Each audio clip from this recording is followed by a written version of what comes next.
The year was 1819, and on the sprawling plantations of the American South, the month of September was more than a time of harvest. It was a time of display. Tobacco, the lifeblood of wealth and the root of suffering, was gathered, dried, and prepared for markets that stretched far beyond the muddy fields and wooden barns.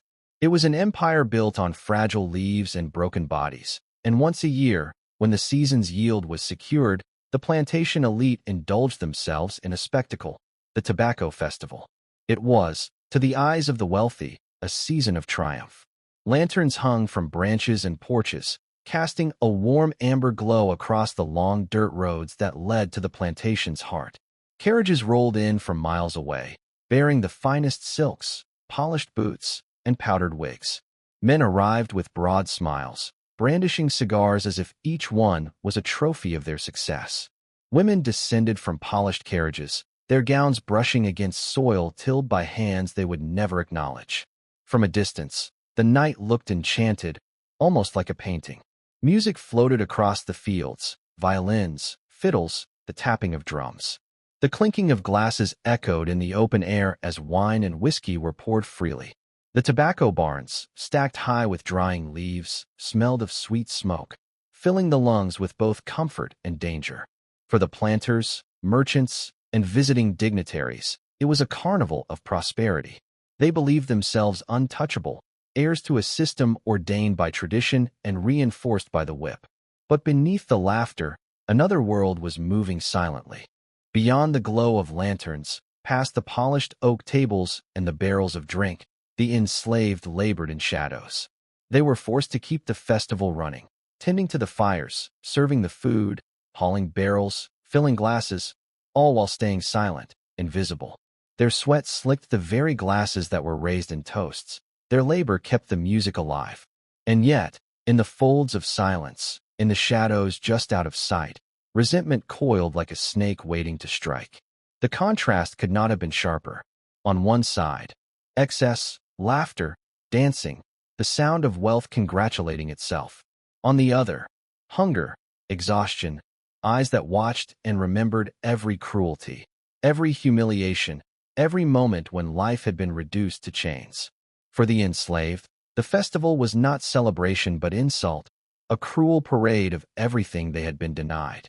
As the evening deepened, the plantation glowed like a lantern itself, a beacon of wealth standing defiantly against the night sky.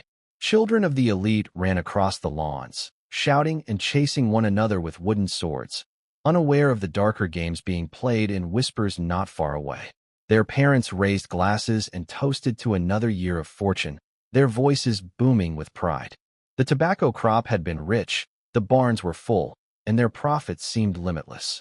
But in the stillness between the laughter, in the quiet between the fiddle's notes, there was something else. Something unspoken. Some guests felt it. A faint unease, though none would admit it aloud. A glance toward the fields, the barns, the distant tree line where shadows stretched long. They brushed it aside with more drink, more music, more self-assurance.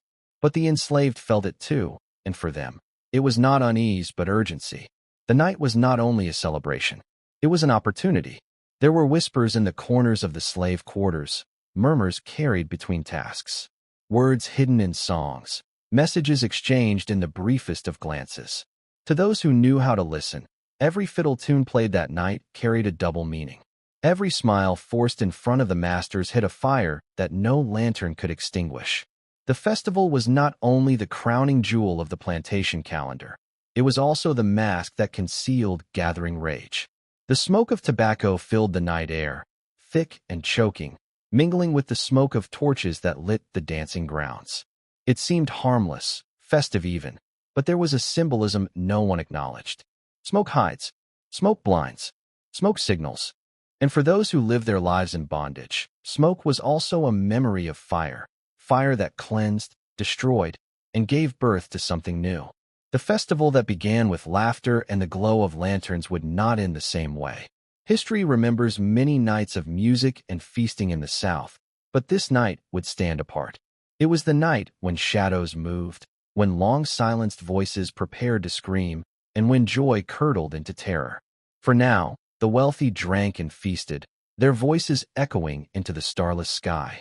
For now, the enslaved bent low, silent, careful, waiting for the right moment. Neither side knew exactly what awaited them in the hours to come. But the air was heavy, and beneath the surface of merriment, a harvest of blood was ripening. To understand why the massacre of 1819 erupted with such fury, one must first understand the world that created it. The Tobacco Festival was not merely a night of feasting. It was the gilded mask placed upon a face scarred with cruelty.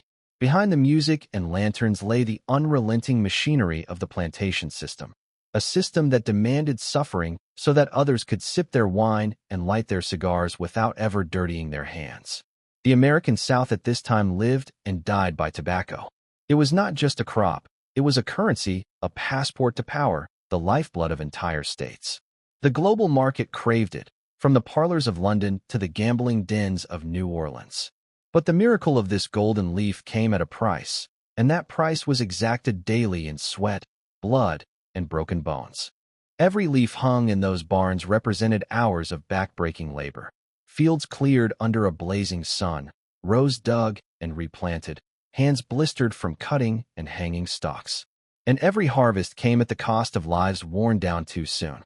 Plantation owners styled themselves as gentlemen of refinement, men of vision, but their vision was built upon human bondage. Slavery was the engine of their empire, and they knew it. Their wealth multiplied while those who made it possible lived in shacks of rotting wood, ate rations barely fit for survival, and endured punishments so brutal they echo even now across the centuries. The year 1819 was not just another year. It was a year of turmoil.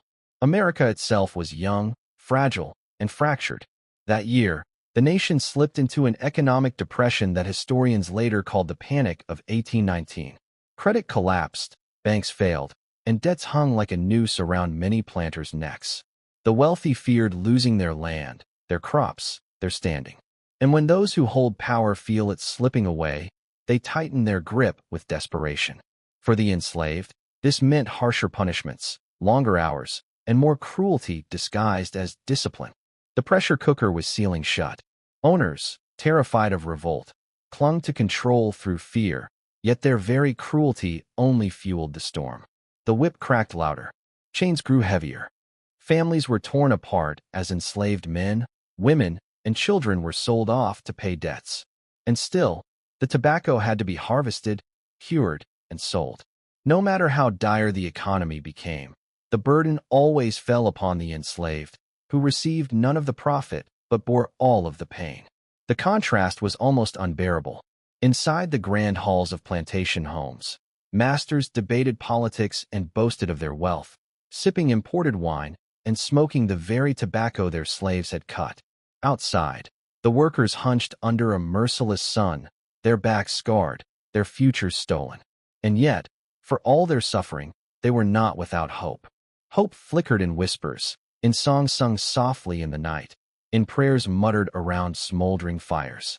Those whispers spoke of freedom, of justice, of vengeance. This simmering tension was not unique to one plantation. Across the South, the enslaved understood one another's pain, even when separated by miles of wilderness and the iron bars of ownership. They passed warnings in coded language, in rhythms tapped on washboards, in verses of hymns that seemed innocent to their masters, but carried messages to those who listened with different ears. Hope was dangerous, but so was silence. And in 1819, hope and rage began to fuse into something that could no longer be contained. Historians often describe these moments as inevitable eruptions, like earthquakes long in the making. Decades of cruelty had piled up, each lash of the whip another crack in the earth, each injustice another stone pressing down. And when the ground finally broke, it did so with violence that shocked those who had believed themselves immune. The owners could sense something was wrong, even if they pretended otherwise. Some wrote in their journals of a feeling of unease, a growing paranoia. They feared uprisings, rumors of rebellion, and spoke in hushed tones about Haiti, the revolution that had overthrown slavery and toppled a colonial empire just a few years earlier. Haiti haunted them, a ghost whispering of what could happen if the enslaved ever found their moment. And yet, instead of softening their grip, instead of facing their own sins, They responded with more cruelty, convinced that terror could hold back the tide. They were wrong. For every punishment inflicted, for every family torn apart, resentment only deepened. The enslaved remembered. They counted every cruelty like debts owed, and those debts demanded payment. On the eve of the festival, the balance was tilting. The planters believed the event would remind everyone of their power and prosperity. They wanted a spectacle of wealth, a declaration that despite the economic panic, their plantations still stood tall, their barns still overflowed, and their power was unshaken. But to the enslaved, the festival was a knife twisting in an open wound. It was proof that their masters could dance and laugh while they starved. It was proof that chains were not just iron, but ritualized humiliation. This was the irony. The very celebration meant to display strength would expose weakness. The festival gathered the powerful into one place, made them careless, drunk, distracted. In their arrogance, they forgot the lesson of every empire built on blood, that sooner or later, the oppressed rise. The massacre of 1819 was not born in a single night of rage. It was the harvest of years of cruelty, watered by blood, fertilized by injustice, and ripened by despair. By the time the first lanterns were lit for the festival, the roots of violence were already dug deep, waiting only for the right moment to break through the soil. And when it did, the world those planters thought eternal would go up in flames. The day before the festival dawned like any other, but there was something in the air, something heavier than the smoke drifting from the tobacco barns. The sun rose over the fields in a haze of gold, glistening on leaves that had been cut, dried, and packed for market. For the planters, this was a day of pride.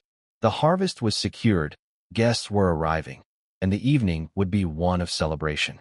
For the enslaved, it was another day of toil, but beneath the monotony, there pulsed a different rhythm. Each task, each step, each glance carried a weight of secrecy. Preparations consumed the plantation. Servants scrubbed floors, polished silver, and draped tables and cloth.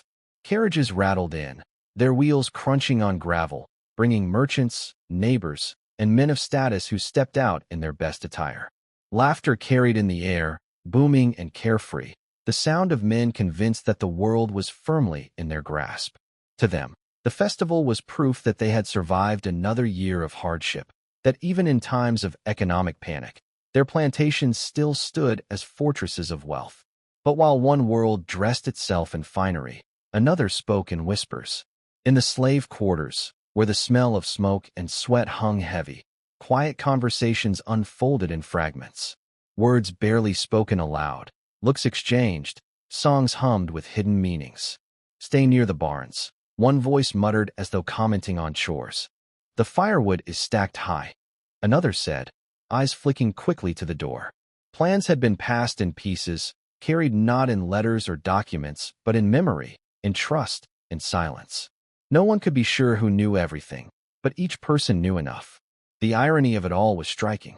The festival demanded the labor of the enslaved to succeed.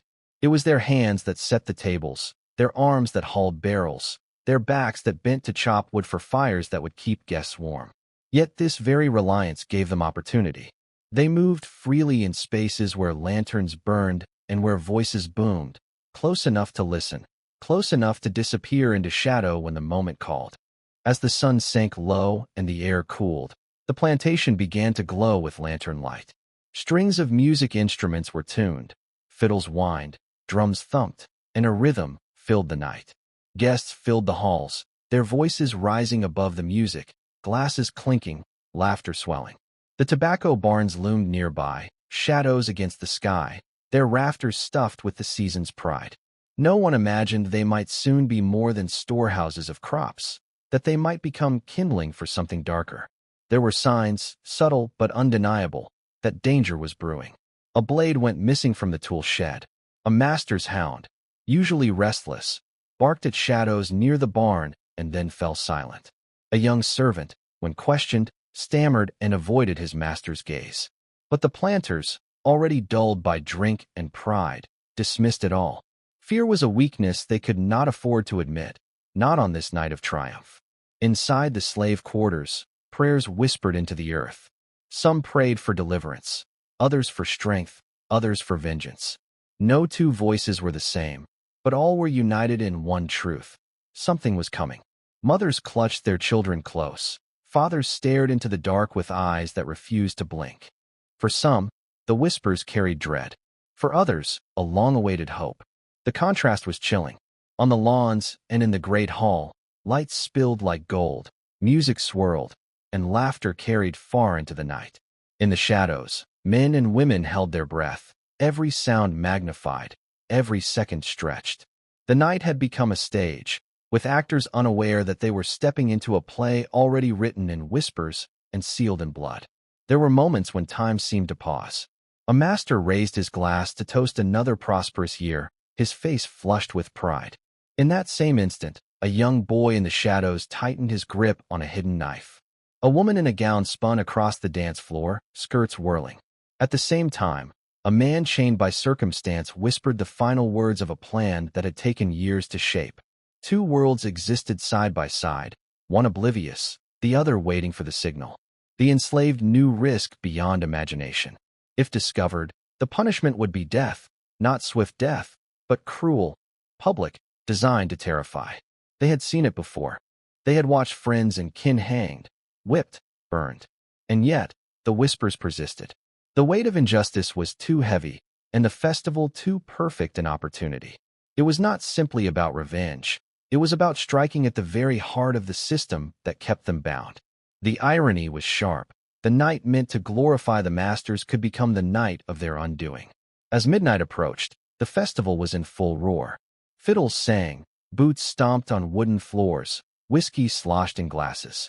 Smoke curled thick from cigars, blending with the sweet, heavy air from the barns. For the masters, the night was eternal, proof of their dominance, their culture, their wealth. For the enslaved, it was a countdown, each beat of the drum another tick closer to the hour when silence would break. The eve of blood was not a storm that arrived without warning. It was a gathering of shadows, a chorus of whispers, 100 small signs ignored. To the drunk and the powerful, the night was safe. To the enslaved, it was electric with possibility. And in that thin line between music and silence, between laughter and fear, history held its breath. The stage was set. The torches burned. The barn stood full. And in the darkness beyond the lantern glow, eyes watched and waited, steady and unblinking. The festival had begun, but the harvest of blood had yet to fall. The night was alive with sound, music, laughter, the clinking of glasses. Yet beneath it all, there was something else, something quieter but infinitely more dangerous. The enslaved moved silently between groups of revelers, refilling goblets, carrying trays, tending to fires. Their faces were unreadable masks, practiced over years of survival.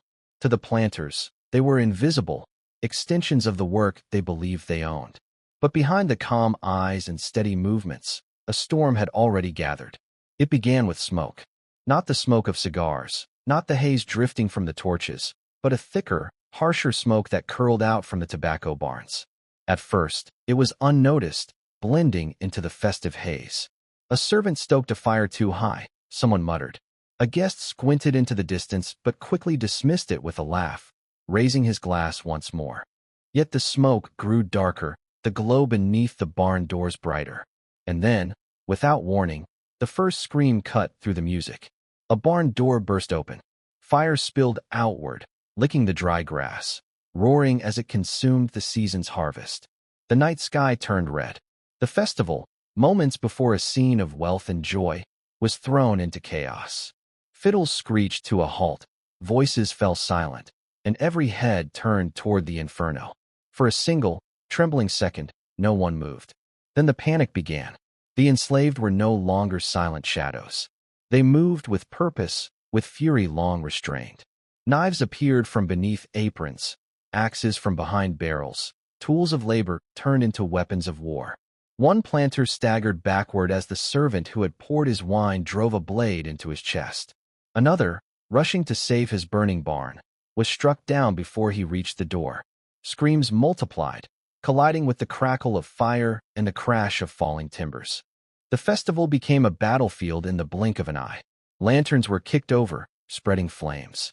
Guests trampled one another in their desperate attempt to flee. Horses reared against their reins, terrified by the fire and the screams. Women in fine gowns shrieked as their skirts caught in splintered wood or stained with blood. The once proud great hall echoed with chaos, chandeliers swaying above the carnage. Some tried to fight back. A few planters drew pistols, fumbling with powder and shot, their hands shaking with drink and fear. Gunfire cracked, echoing sharp against the night. A rebel fell, clutching his chest, but another surged forward, axe raised high, cutting the shooter down before he could reload. The slaves had nothing to lose, and that gave them a kind of strength their masters had never understood. Each strike carried generations of rage, each cry the weight of those who had suffered in silence. The fire spread mercilessly, as though the night itself hungered for destruction. Tobacco barns collapsed, sending sparks into the air like 1,000 fiery arrows. The fields glowed red as the flames devoured the season's crop, the very symbol of wealth reduced to ash in moments. Smoke blinded, choked, suffocated, but it did not stop the violence. It fueled it. The enslaved moved through the chaos like shadows of vengeance, striking and vanishing, reappearing with firebrands and bloodied blades. In the confusion, some guests tried to flee into the fields, but the fields were no refuge. Darkness swallowed them, and figures emerged from the rows with weapons ready. The festival had been surrounded. The planters had gathered themselves into a perfect trap, and now there was no way out. The massacre was not without horror even for those who had long wished for it. Innocents, children, servants who hesitated, even some caught between loyalty and fear, were caught in the wave of violence. The line between victim and oppressor blurred in the smoke and blood. Screams did not distinguish between guilty and innocent, and in the chaos, the night became something more primal, something stripped of order, leaving only fire and fear. One account later whispered through the region described a scene in the great hall, a long dining table overturned, plates shattered, food trampled into the floor. A planter, bleeding from a cut across his face, tried to rally others, shouting orders no one obeyed. Behind him, the figure of a young enslaved man stepped from the shadows, his face lit by the glow of the burning barns. He raised the axe he had used for years to split wood, and with a single swing, silenced the man forever. The hall erupted into screams once more, but above it all was the roar of flames, as if the earth itself had joined the rebellion. The violence lasted hours, though to those caught in it, it felt both endless and instantaneous. Time fractured, one moment filled with unbearable silence, the next with the thunder of collapse, the hiss of fire, the wail of the dying. When the sun began to rise, the plantation was unrecognizable. The barns were blackened skeletons, the fields scarred with ash, the great hall reduced to smoldering ruins. Bodies lay scattered across the ground, some in pools of blood, others in the stillness of suffocation, their faces frozen in terror. 47 souls, by most whispered counts, were claimed that night. Planters, merchants, guests, all cut down in what became known, in hushed and fearful tones, as the harvest of blood.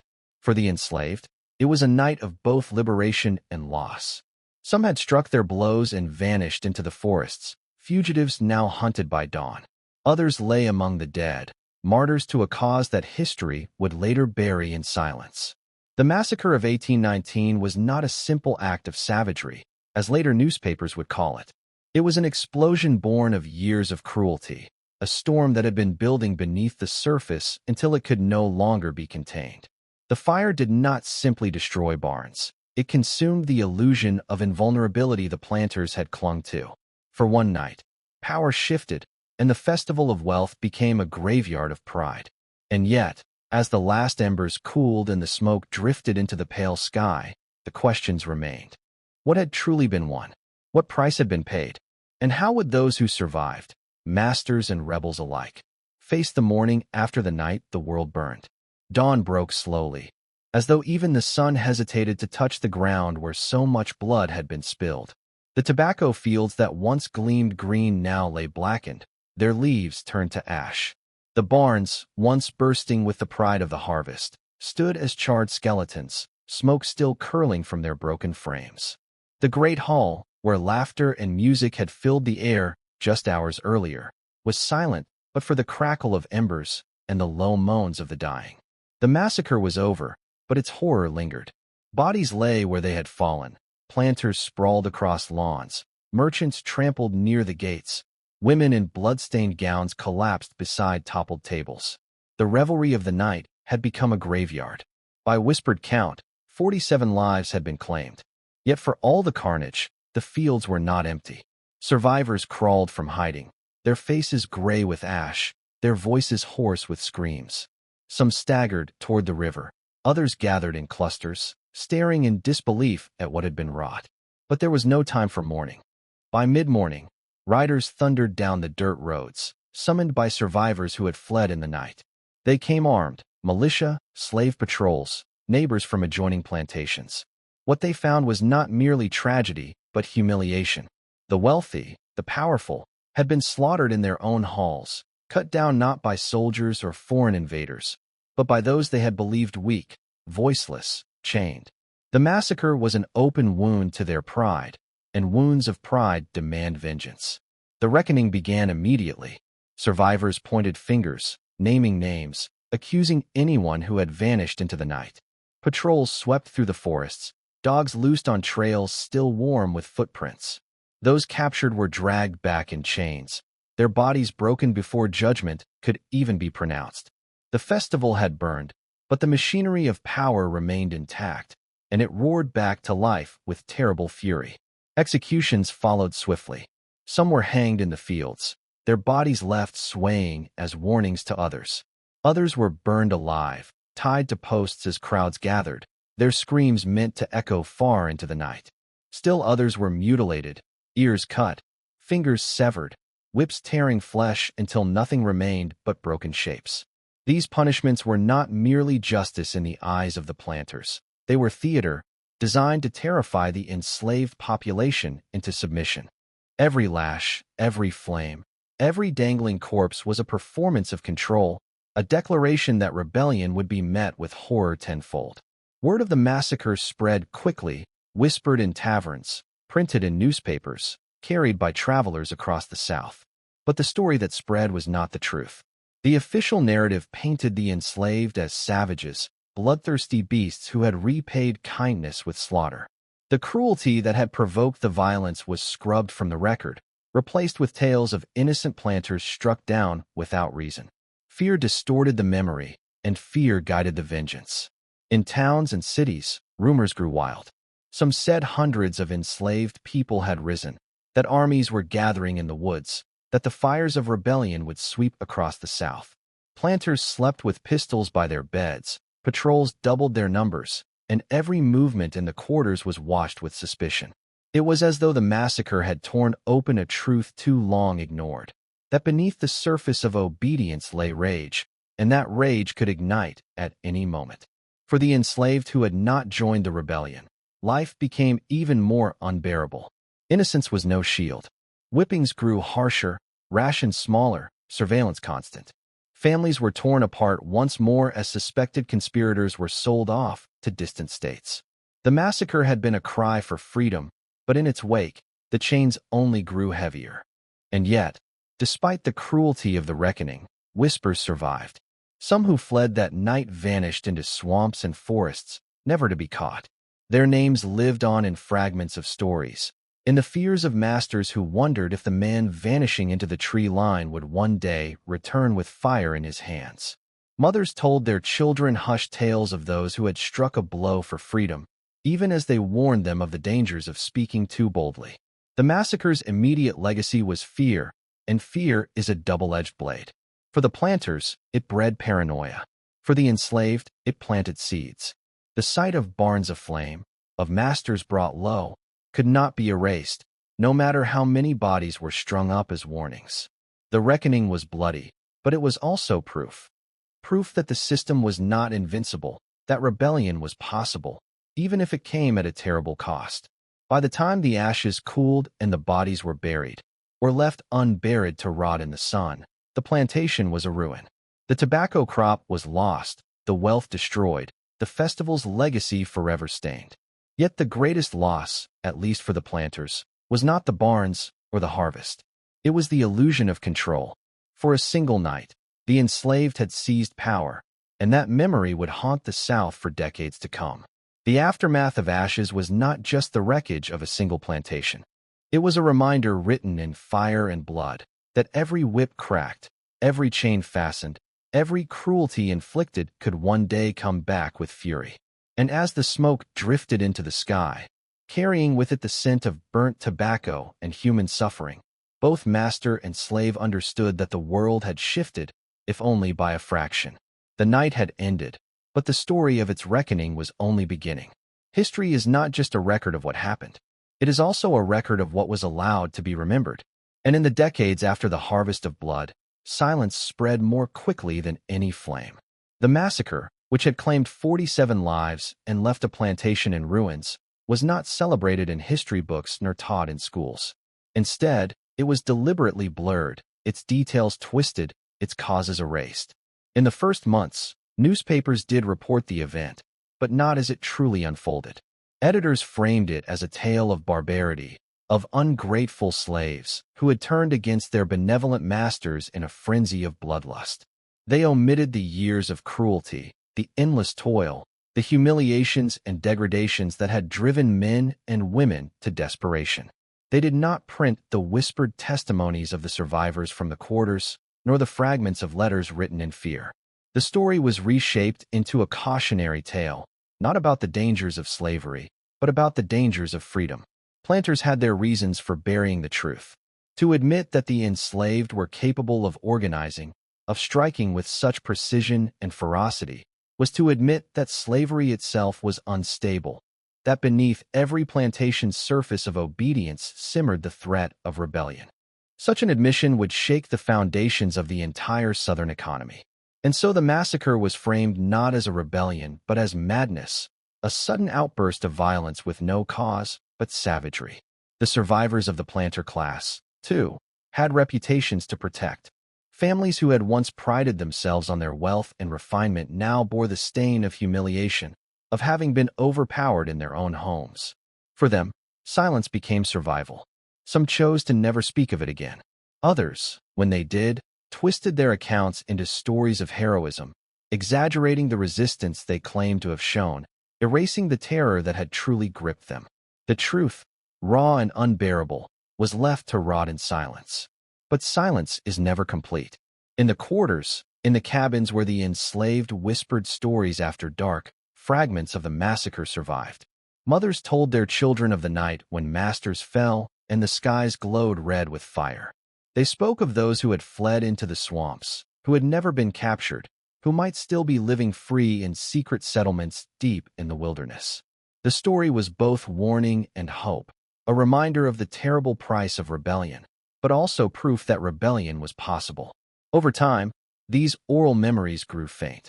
With each generation, details slipped away, replaced by shadows and symbols. The number of the dead blurred. The names of the rebels disappeared. What remained was the image of fire and blood, of chains breaking, of vengeance raining down. It was not history in the written sense, but legend, carried not in books, but in the bones of those who remembered. Meanwhile, the official silence deepened. By the mid-19th century, the harvest of blood was nearly erased from public memory. In the grand libraries of Charleston and Richmond, one could find endless accounts of battles, of political debates, of speeches defending slavery. But this story was absent. Plantation records that might have named those executed disappeared or were deliberately destroyed. Some were hidden away in private family archives, locked behind closed doors where only heirs might glimpse them. The silence was not accidental. It was crafted. Even after the Civil War, when slavery was finally abolished, the massacre remained largely forgotten. The nation, eager to heal its wounds, did not look too closely at the ghosts of the past. Reconstruction debates focused on laws and politics, not on the memories of those who had resisted in blood and fire decades earlier. And in the Jim Crow era that followed, to remember such a rebellion was dangerous. It was a story that could inspire, and inspiration was a threat. So the silence stretched on. Yet every silence leaves cracks. Historians digging through old county records occasionally found scattered mentions. A coroner's report listing dozens of bodies, a planter's diary page scorched with bitterness, a line in a newspaper lamenting a horrid massacre without detail. These fragments, when pieced together, revealed a story too consistent to ignore. But even then, the story remained on the margins, too unsettling, too disruptive to be widely told. The forgotten massacre was not just erased because it was violent. It was erased because it told the wrong truth, that the enslaved were not passive, that they were not broken, that they were capable of striking back in ways that shook the foundations of their oppressors. That truth did not fit the narrative of a genteel, orderly South. It did not fit the image of happy slaves content under the care of paternal masters. And so it was banished to the shadows. And yet, shadows linger. Today, when one walks the fields where the massacre took place, there are no monuments, no plaques, no tidy markers explaining what happened. The land has changed, crops replaced, barns rebuilt, houses torn down and raised again. But locals whisper that the soil still remembers, that in the quiet hours before dawn, the air feels heavy, as though thick with smoke. That strange shapes move along the tree lines, shadows slipping back into the woods. Some claim to hear faint cries carried on the wind, laughter turning into screams, the echo of music that ends in silence. Whether ghost story or memory, the massacre survives in fragments, not in books but in whispers, in unease, in the refusal of the land to forget. And perhaps that is fitting. For while the world chose silence, the earth itself bears witness. Every root, every stone, every furrow in the field is marked by what happened. The silence of history may have buried the truth, but the silence of the dead has its own voice. The harvest of blood was meant to be forgotten, but to forget an atrocity does not erase it. It lingers, restless, demanding to be remembered, if not in textbooks, then in stories, in shadows, in the quiet weight of a field that once burned with fire and grief. The harvest of blood was not the largest rebellion in the history of American slavery. It was not the most famous. Yet its legacy endures precisely because of its silence, because it reveals how power chooses what to remember and what to erase. The story of 47 lives claimed during a single night of fire and fury forces us to confront a truth history often avoids, that beneath every society built on oppression lies a fragile balance, one that can shatter with a single spark. For the planter class of 1819, the massacre was a humiliation too great to bear. It exposed not only the brutality of their system, but also its weakness. The plantation was supposed to be a fortress of wealth and control. Yet for a single night, the enslaved shattered that illusion, proving that chains and whips could not fully extinguish human rage. The violent reprisals that followed, the hangings, the burnings, the mutilations, were as much about restoring pride as enforcing order. They were meant to drown rebellion in blood, to erase memory with terror. And in many ways, the planters succeeded. For nearly 2 centuries, the massacre was buried in obscurity, lost in the footnotes of local archives. Yet this very silence is a kind of legacy. It teaches us that history is not neutral. It is shaped by those who hold power, by those who decide which voices are worth preserving and which must be silenced. To study the harvest of blood is to recognize how many other stories have been erased, how many rebellions, how many cries for freedom have been smothered before they could echo into the present. But legacy is not only silence. It is also survival. The whispers that endured in the cabins and the oral tales passed from parent to child ensured that the massacre did not vanish completely. To the descendants of the enslaved, the story carried a dual meaning. It was a warning of the horrific costs of defiance, but it was also a reminder that resistance was possible, even in the face of overwhelming odds. That duality, terror and inspiration, is part of what makes the harvest of blood so haunting. Today, when we examine this forgotten massacre, it becomes more than a story of the past. It is a mirror reflecting the universal patterns of oppression and resistance. Again and again in history, we see this cycle. Those in power convince themselves their systems are unshakable, only to be blindsided by the fury of the oppressed. From peasant revolts in medieval Europe to uprisings in colonial empires, to modern-day struggles against tyranny, the pattern remains the same. The harvest of blood is not an isolated tragedy. It is a chapter in humanity's long, violent argument over power and freedom. There is also a psychological legacy. The The massacre reminds us of how fear shapes societies. For the planters, fear of rebellion fueled harsher control, deeper paranoia, and even more cruelty. For the enslaved, fear of reprisal kept many silent, but it also sharpened the memory of resistance. Fear, in both directions, became a prison, one that outlasted the flames of 1819. Even today, when silence surrounds the event, the fear lingers in the way communities remember or choose not to remember. The harvest of blood also forces us to confront uncomfortable questions. How do we honor stories that were never meant to be told? How do we face atrocities that were deliberately erased from the record? To uncover such a story is not only an act of historical research, but of moral reckoning. It asks us to look directly at the violence that built nations, the suffering that fueled economies, and the human cost of silence. Perhaps the greatest legacy of the massacre is its reminder of fragility. Civilizations often appear stable, their hierarchies unshakable. But all it takes is a moment, a spark, a blade, a torch, for that illusion to collapse. The harvest of blood was one such moment, a night when the powerless seized power, if only for a few hours, and left behind a scar that time tried to conceal. And so, when we stand in those fields today, fields where tobacco once grew, where barns once burned, where screams once split the night, we are not only looking into the past, we are looking into ourselves. The massacre is not just history, it is a warning. A warning about what happens when cruelty is allowed to fester, when injustice is ignored, when silence becomes complicity. The voices of the dead still echo, even if faintly. They echo in the soil, in the shadows, in the uneasy hush that lingers on the land. They remind us that forgetting is dangerous, that silence is not absence, and that every act of erasure leaves behind a ghost. The harvest of blood may have been hidden, but it was never truly gone. It waits in the dark corners of memory, demanding to be seen, demanding to be heard. And perhaps that is the lesson we are left with, that history's shadows are not meant to be avoided but faced.